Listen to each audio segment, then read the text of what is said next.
Ladies and gentlemen, welcome back to the channel. In today's video, we're going to talk about Valentine's Day. Now, I don't want you to get it twisted and think that I've got some issue with Valentine's Day. The reason why I want to talk about this is because I have an issue with Valentine's Day. As a single man, this is always the worst time of year. I'm like, why do we have to celebrate this holiday? So I looked into it and I wanted to break this down for y'all. I also have a proposition towards the end of the video, if you stick around that long, on what I think we could do instead to make this a better day. This is for my single people out there. This is for my couples out there. If you are on the verge of like, should we celebrate it or not? If you're one of these Valentine's Day, I don't want to say haters, but maybe these Valentine's Day oppositionists like myself, this is gonna be a fun video for you. So without further ado, let's jump into it. So the background of Valentine's Day is a little bit confusing and a little bit shady. There's a lot of renditions about why we're celebrating this, what it has to do with love in the first place. I'm gonna give you a couple of them. So here's one. This one's shady, check this out. Initially, mid-February was when the Roman fertility festival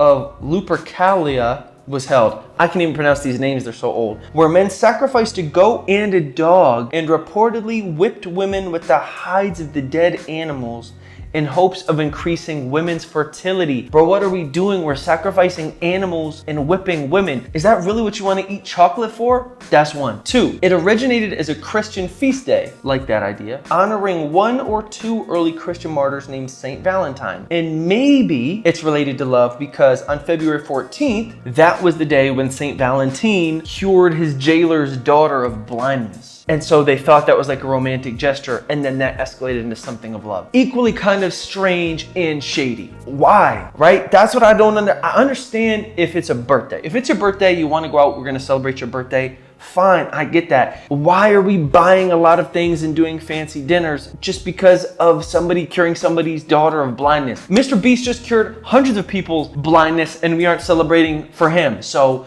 let's get our facts straight, people. And so the last piece, Valentine's Day, at least the research that I was looking at, is connected to the advent of spring. I think that makes sense. But in other places, it was a time, in some European countries, it was a time to like give kids presents and sweets. And I think that that's really cool because you can buy happiness for kids with the nerd's rope. It's hard to buy love with an adult with things. I've tried it, doesn't work. Trust me. That's my whole thing. If we're gonna celebrate something, we're buying things for people, let's do it for kids. Let's buy them candy. Let's make their day. Let's reserve our love for our relationship. Number two, another reason why I've got a little bit of beef with Valentine's Day is expectations. I'm gonna be real. I think there's a lot of pressure on men on this day to go above and beyond. It's difficult when you don't live up to expectations about what your shorty or what your girl thinks that it should be. You expect either jewelry or a nice dinner or maybe some sort of fun sexual thing. Listen, I'm down for that. Here's the problem. There's so much pressure. And because it's expected, that means the bar is really high. And any time that there's an expectation for that to happen, you're bound to end up disappointment. Unless your man's really got it like that, it's gonna be difficult to live up to those expectations because dinner reservations are gonna be out to wazoo. I don't even know where that is. But it's also gonna be super expensive just because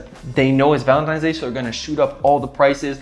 I was reading the stat, I think it's 40% of open table reservations happen the week of Valentine's Day. Because they know this day is really important, everybody's hiking up their prices because they know this is something you gotta do. You gotta compete with everybody in dinner reservations, you gotta buy a bunch of shit. To me, the expectations, I don't like that idea of having to do something for you because it's expected because of a day. I wanna celebrate you because I'm into you, I'm into us, I'm into what we're doing here, and I wanna surprise you. If it's expected, it's like, okay, what are the true motivations? Are you doing this because you feel like you have to, you're compelled to, or because this is really out of a sincere place and you want to celebrate something with me? Third, this one's simple, comparison. A lot of times I think people want to do Valentine's Day to show out, to try to prove their love, some fancy watch, jewelry. We're just stunting for Instagram. Can we be honest, that's what it is. We're not here trying to show off our love to other people. We know what it is. That's enough for us. What's the real point of this thing? Okay, fourth, we're almost done, I promise, but the environment. Think about all of the stuff that has to be produced in terms of plastic, chocolates and wrappers, the flowers,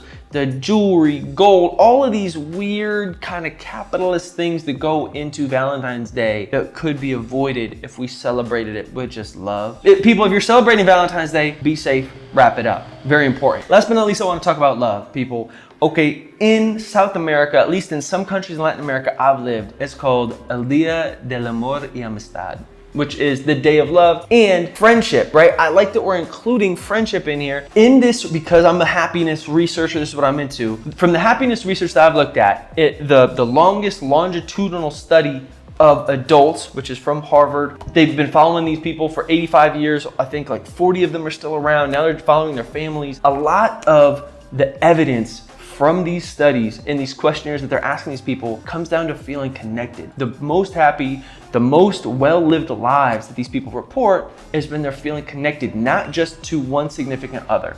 This boils down to my idea that I think we place too much emphasis on the significant other, that we expected them to be everything, when instead what would actually serve us better is to just have more quality friendship. What I want to proposition you to do this Valentine's Day isn't just do something fun for your man or for shorty, but to take the time and celebrate some of your friendships. These can be close friends that you already are close with, or I would also ask that we start to develop these friendships with people. Reach out, drop a line to someone. If you think about them, send them a text, say, hey, I was thinking about you. What's good? Give me a life update. And so creating this day around friendship, I'm so down with. Let's take the pressure off. It need to be fancy jewelry and chocolates, and let's move this into a day of recognition for connection. What's really important? Reach out to a friend you haven't talked to in a while. Tell them you love them. Ask them what's up. It's time to reconnect, people. Thank you so much for tuning in. This is Kia's fun yet somewhat serious beef with Valentine's Day. I appreciate you tuning in. As always, like, subscribe, smash all the buttons, and I'll check you on the next one. Peace.